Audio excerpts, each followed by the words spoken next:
मांगो मत, ऊपर वाले को अपने हिसाब से देने दो। किसी राज्य में एक राजा रहता था। राजा अक्सर गांव-गांव जाकर प्रजा और लोगों की समस्याओं को सुनता था और उनमें सुधार की पूरी कोशिश करता था। उसकी कर्तव्यनिष्ठा के चर्चे दूर देशों तक फैले हुए थे। ऐसे ही एक बार राजा किसी गांव में प्रजा की समस्याओं को जानने के लिए भ्रमण पर निकले हुए थे। उसी दौरान राजा के कुर्ते का एक बटन टूट गया।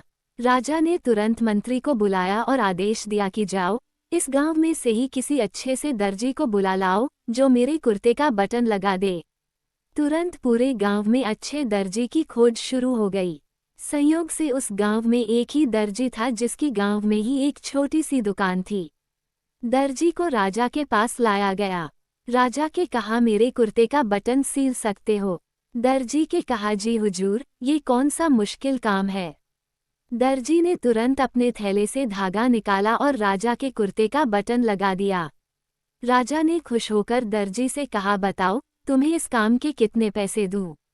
दर्जी ने कहा, महाराज, ये तो बहुत ही छोटा सा काम था, इसके मैं आपसे पैसे नहीं ले सकता।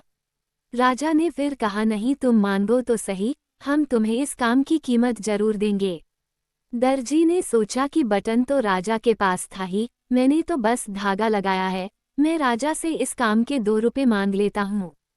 फिर से दर्जी ने मन में सोचा कि मैं राजा से अगर 2 रुपये मांगूंगा तो राजा सोचेगा कि इतने से काम के इतने सारे पैसे मांग रहा है, कहीं राजा ये न सोचे कि बटन लगाने के मेरे से 2 रुपये ले रहा है तो गांव वालों से कितना लेता होगा ये दर्जी।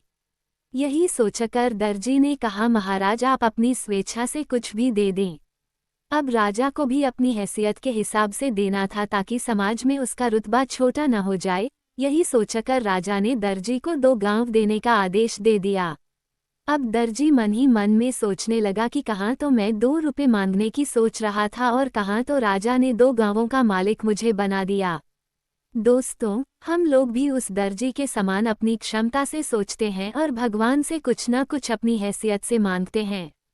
लेकिन क्या पता, ईश्वर हमको उनकी देने की क्षमता के अनुसार कुछ अच्छा और बड़ा देना चाहता हो। गीता में भगवान श्री कृष्ण ने कहा भी है कि कर्म करो, फल की इच्छा मत करो।